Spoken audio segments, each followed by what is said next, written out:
जय हिंद दोस्तों, आप सभी का स्वागत है एक बार फिर से आपके अपने YouTube चैनल यूनिक ज्ञान में। आज हम बीए थर्ड सेमेस्टर के हिंदी कहानी भाग के तीसरी कसम कहानी जो कि फणीश्वर नाथ रेणु जी ने लिखा हुआ है उसको अच्छे से समझेंगे और इसके सारांश को इस तरह से जान लेंगे कि इसमें अगर कोई भी प्रश्न आता है तो वह हमसे छूटे ना। तीसरी कसम कहानी का सारांश जानने से पहले हम लोग फणीश्वर नाथ रेणु के बारे में अच्छे से जान लेंगे, क्योंकि लेखकों के बारे में भी पूछ लिया जाता है प्रश्नों में तथा उनके या तो जीवन पर से पूछ लेता है। फणीश्वर नाथ रेणु जी का जन्म सन 1921 में बिहार के एक गांव जिला पूर्णिया में हुआ था और इनका बचपन गांव में ही व्यतीत हुआ था। उच्च शिक्षा पटना से की इन्होंने तथा स्वाधीनता आंदोलन से लगातार यह जुड़े गए और हिंदी की आंचलिक कथा साहित्य की ताजा धारा ने आपके साथ पूरे वेग से प्रवेश किया। अर्थात फणीश्वर नाथ रेणु जी के साथ आंचलिक कथा साहित्य की पूरी तेज धारा से उनके साथ वेग में प्रवेश किया था। इस नई धारा के पुरोधर रेणु जी बने। रेणु जी की कहानियों में स्थानीय रंगों, छवियों और आकांक्षाओं के साथ साथ व्यापक मानवीय घात प्रतिघात मिलते हैं। इनकी कहानियों में अर्थात जो है वह स्थानीय रंगों और वहाँ की छवियों, आकांक्षाओं के साथ साथ व्यापक मानवीय घात प्रतिघात देखने को हमें मिलता है। आपने जमींदारी प्रथा, साहूकारों का शोषण, अंग्रेजों के जुल्म व अत्याचारों का देखा ही नहीं, सहा भी था। किसानों व मजदूरों की दयनीय दशा देखकर आपका हृदय द्रवीभूत हो उठा था। उनसे सहानुभूति रखते हुए रेणु जी ने न केवल उनके अधिकारों की रक्षा हेतु अपने रचना संसार में आवाज उठाई, अपितु अन्याय के खिलाफ संघर्ष भी इन्होंने किया था।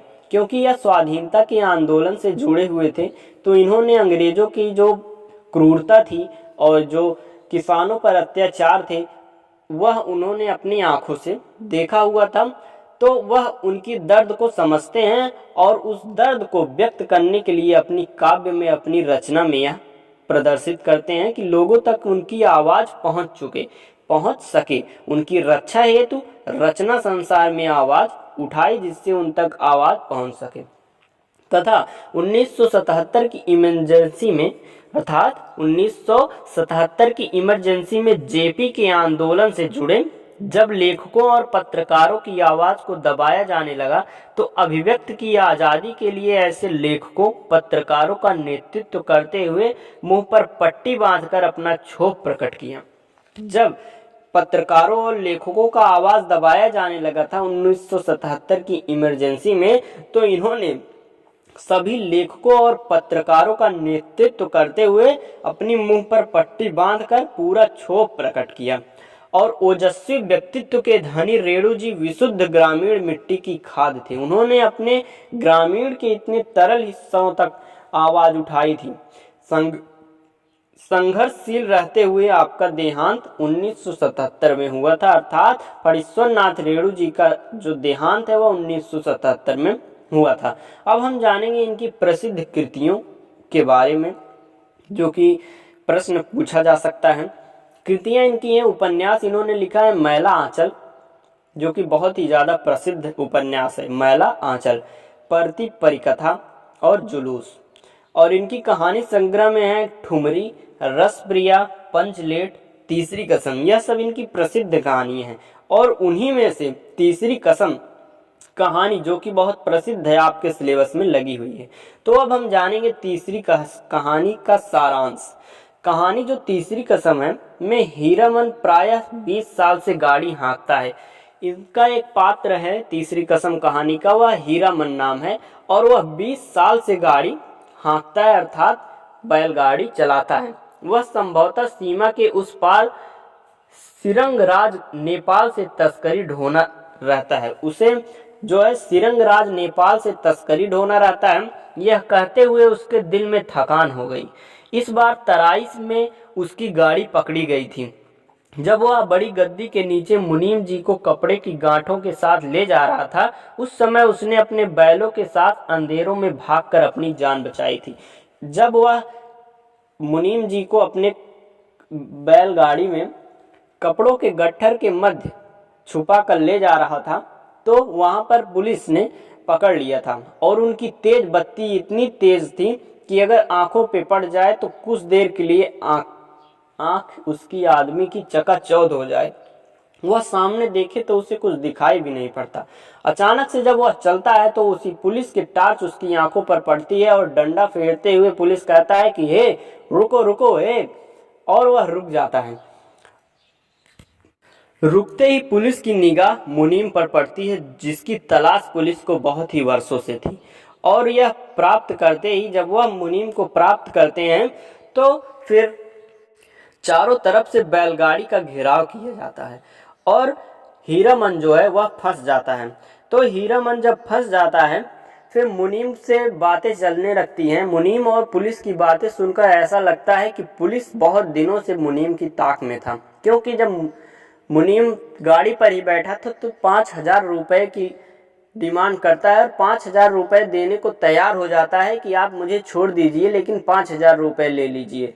फिर 6,000 कहता है, 7,000 कहता है, लेकिन पुलिस छोड़ती नहीं है और नीचे उतार लेती है। फिर उन दोनों की बातें होती ही रहती हैं कि हीरामन के मन में विचार आता है कि ये ऐसी गाड़ियां तो मुझे बहुत मिल जाएंगी, लेकिन अपना जीवन पूरे जेल में व्यतीत करना बहुत ही मुश्किल हो जाएगा। साथ ही साथ बैलों को का भी जीवन बहुत मुश्किल हो जाएगा, क्योंकि उन्हें सही से न खाने को मिलेगा न पीने को। जब वह बंद हो जाएंगे तो उन्हें न सही से खाने को मिलेगा न पीने को, और कुछ समय पश्चात उन बैलों की भी नीलामी हो जाएगी, जो कि हीरामन के बहुत ही बुरा सपना जैसा लगा।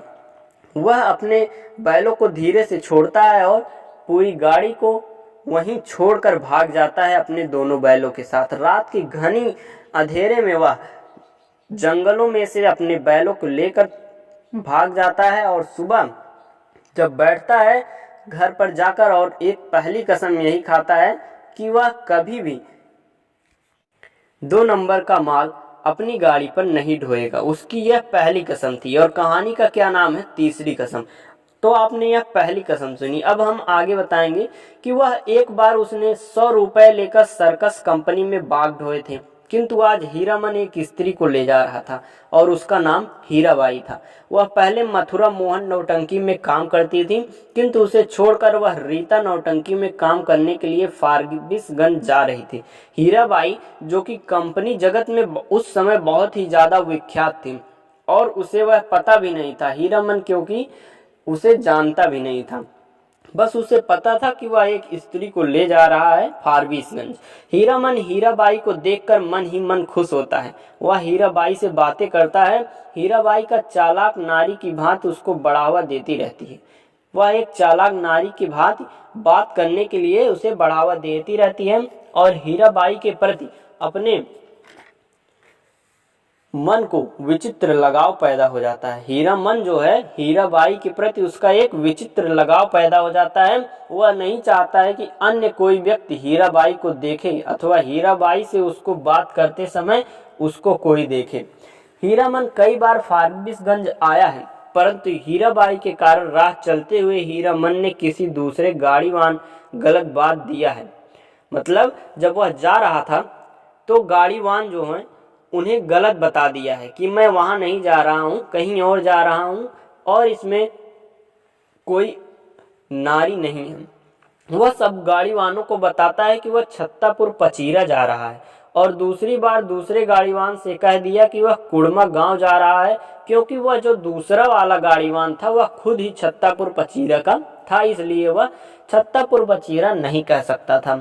हीराबाई हैरान होकर कह उठी कि छत्तापुर पचीरा कहाँ है, जिस पर हंसते हंसते हीरामन के पेट पर बल पड़ गए।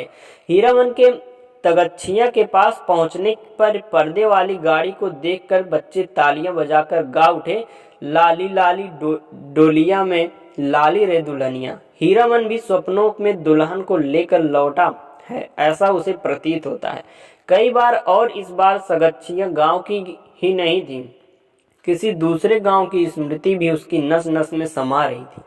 कजरी नदी के साथ साथ उसकी सड़क जो है जा रही थी, और परमान नदी का तो महुआ घटवारिन की लोक कथा के संबंध ही है।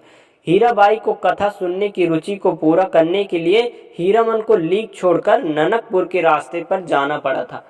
जब हीराबाई का मन हुआ उस कथा को सुनने के लिए, तो हीरामन ने रास्ता बदल लिया, क्योंकि वह अगर मेन रोड से जाता, अर्थात जो चलती फिरती रास्ता है उससे जाता, तो वह सुना नहीं पाता, क्योंकि उसे ध्यान केंद्रित करके अपनी बैलगाड़ी को चलाना पड़ता। इसलिए उसने ननकपुर गांव से गाड़ी को मोड़ लिया, अपनी बैलगाड़ी को मोड़ लिया और उन्हें कथा सुनाने के लिए महुआ घटवारिन तैयार हो गया।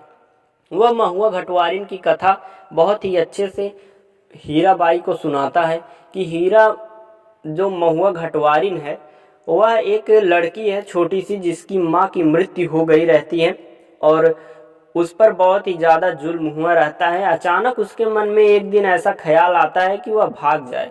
वह नदी में कूद जाती है और तैरते तैरते पार करने की प्रयास करती है, क्योंकि वह घटवारिन थी तो उसे कितनी भी बड़ी नदी हो थकती नहीं थी और पार करती हुई चली जाती है।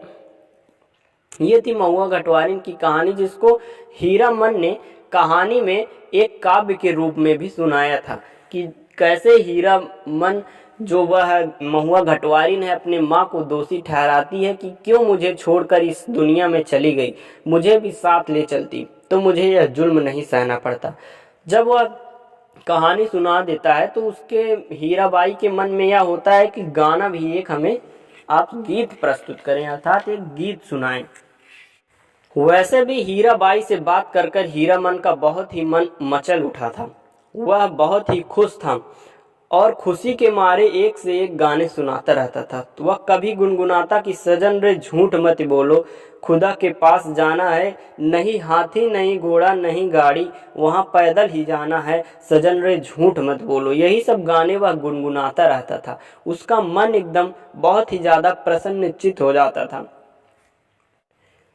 जब हीरामन उसे नौटंकी में छोड़ता है, करीब 10 दिन तक नौटंकी चलती है और वह जब नौटंकी में जाता है तो उसको हीराबाई पास भी बनवा कर देती है, जिससे कि फ्री में देख सकें वो लोग। और हीरामन के 5 दोस्त जो कि फ्री में पास पाते हैं और साथ ही साथ नौटंकी देखते हैं। नौटंकी देखते वक्त कुछ दर्शकों ने हीराबाई के प्रति गलत बातें बोल दी थी, जिससे हीरामन और उनके जो दोस्त रहते हैं वह बहुत ही लड़ाई कर उठते हैं, लोगों को मारने पीटने लगते हैं। क्योंकि हीराबाई ने उन्हें फ्री में पास दिया था तो वह उसके बारे में गलत बात नहीं सुन सकते थे, और हीरामन तो बिल्कुल उनके बारे में गलत बात नहीं सुन सकता था, क्योंकि उसका मन लग गया था, क्यों वह साथ ही साथ आया था। उसने बहुत सी बातें की थी और वह मित्रता का व्यवहार अपने मन में उसके प्रति स्थापित कर लिया था। और हीराबाई ने हीरामन को मीता के नाम से पुकारा था, क्योंकि हीराबाई और हीरामन दोनों नाम मिलते जुलते हैं। हीराबाई ने कहा मैं तुम्हें भैवा नहीं, मैं तुम्हें मीता कहूँगी। और जब वह छोड़कर चली जाती है, हीराबाई की सेवा करने में वह स्वयं को भाग्यशाली समझता है और उसने हीराबाई के साथ जो सपना देखा था वह टूट जाता है। जब वह चली जाती है कि छोड़कर वह अलग जगह पर नौटंकी करने जाती है, तो उसका सपना जो था एक टूट जाता है।